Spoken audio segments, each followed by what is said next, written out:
విద్యా దృక్పథాల్లో ఉపాధ్యాయ సాధికారత నుంచి కొన్ని ఇంపార్టెంట్ బిట్స్ చిన్న టెస్ట్ లాగా చూద్దాము. నా దగ్గర ఉన్నటువంటి 3-4 బుక్స్ రెఫర్ చేసి క్వశ్చన్స్ అడుగుతున్నాను.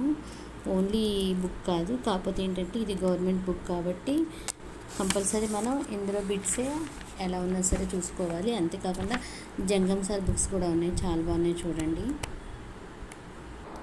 ఉపాధ్యాయ సాధికారత మనం టెక్స్ట్ బుక్ నేర్చుకోవాలి. అంతేకాకుండా టెక్స్ట్ బుక్లో ఉన్న బిట్స్తో పాటు కొన్ని ప్రైవేట్ బుక్స్ నుంచి కూడా మనం బిట్స్ నేర్చుకోవాలి. ఎందుకంటే క్వశ్చన్ ఎలాగైనా అడగవచ్చు. ఆదర్శవంతమైన ఉపాధ్యాయుడికి ఉండాల్సినటువంటి 10 రకాల లక్షణాలు ఉన్నాయి కదా, వాటి గురించి తెలియజేసింది ఎవరు? Answer witty. ఉపాధ్యాయ సంఘాల బాధ్యతను మొదటగా తెలియచెప్పినది కొఠారి కమిషన్. ఉపాధ్యాయుడు ప్రవర్తనా నియమావళి అతిక్రమించినట్లయితే ఏ కమిషన్లో మనం రిపోర్టు చేయవచ్చు? ఉపాధ్యాయుడు ప్రవర్తనా నియమావళిని అతిక్రమించినట్లయితే ఏ కమిటీలో మనం రిపోర్ట్ చేయవచ్చు? Ethics committee.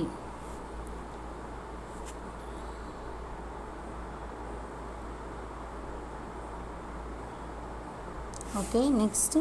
ప్రపంచంలో ఉపాధ్యాయుడి ప్రవర్తన నియమావళిని మొదటిసారిగా తయారు చేసినటువంటి సంస్థ. ప్రపంచంలో మొదటిసారిగా ఉపాధ్యాయ ప్రవర్తన నియమావళిని మొదటిసారిగా తయారు చేసిన సంస్థ యునెస్కో. వ్యక్తి యొక్క క్రమానుగత అభివృద్ధికి ప్రధాన వనరు యాజమాన్యం. ఉపాధ్యాయ సంఘాలలో ఉపాధ్యాయుడు చేరడం అనేది అది ఒక బాధ్యత మరియు విధి. ఉపాధ్యాయులకు సంబంధించిన సాధికారతను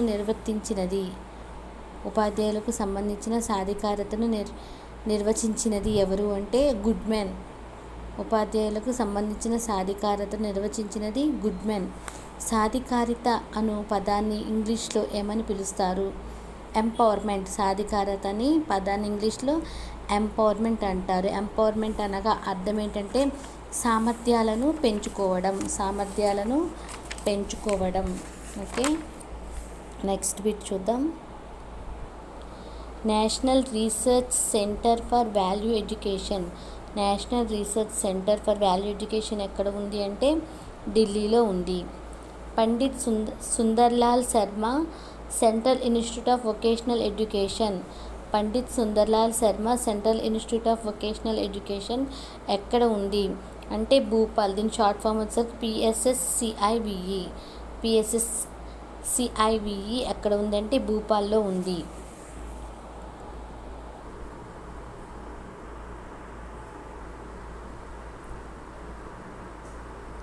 NCTE full form national council for teacher education. NCTE national council for teacher education.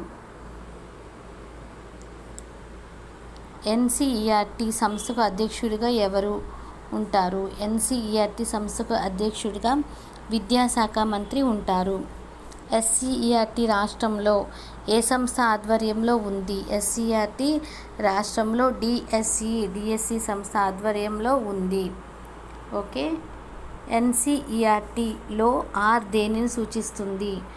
Research. Research. NCERT full form వచ్చేసరికి National council for Educational Research and training. Next. SCERT వారు వీటిని నిర్వహిస్తారు. సైన్స్ ఫేర్లను నిర్వహిస్తారు. ఎస్సిఈఆర్టీ వారు సైన్స్ ఫేర్లను నిర్వహిస్తారు.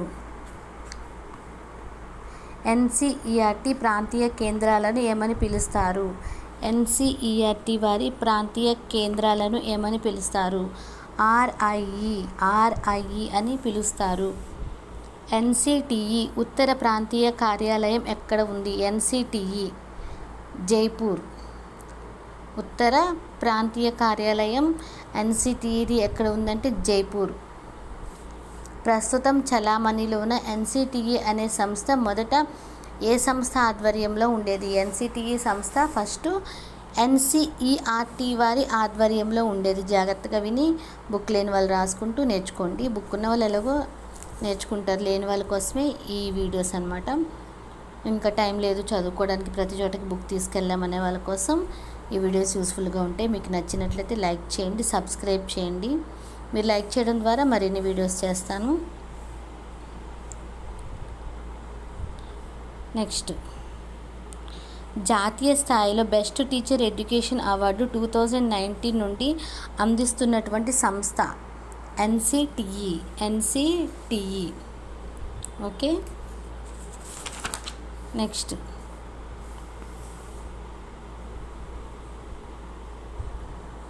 English మరియు ఇతర విదేశీ భాషల విశ్వవిద్యాలయం ప్రారంభం కావడానికి కారణమైనటువంటి ప్రధాని ఎవరు? ఓకే. ఇంగ్లీష్ మరియు ఇతర విదేశీ భాషల విశ్వవిద్యాలయం ప్రారంభం కావడానికి కారణమైనటువంటి ప్రధాని జవహర్లాల్ నెహ్రూ. EFLU యొక్క ప్రాంతీయ కేంద్రం ఏ ప్రదేశంలో కూడా ఉంది అంటే లక్నోలో కూడా ఉంది. EFLU ఫుల్ ఫామ్ వచ్చేసరికి the English and foreign languages university. ఇవి ఇచ్చేటప్పుడు ఇక్కడ ఏం చేస్తారంటే ఆఫ్, ఈజు, అండ్ అలా చేంజ్ చేస్తారు. మిగిలినంతా సేమ్ అలానే ఉంటుంది. కాబట్టి 4 ఆన్సర్లు కరెక్ట్గా ఉంటాయి, చూసుకోవాలి. ఇక్కడ the English and foreign languages university అని ఉంది.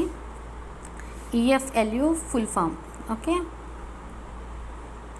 DIET distance institute of education and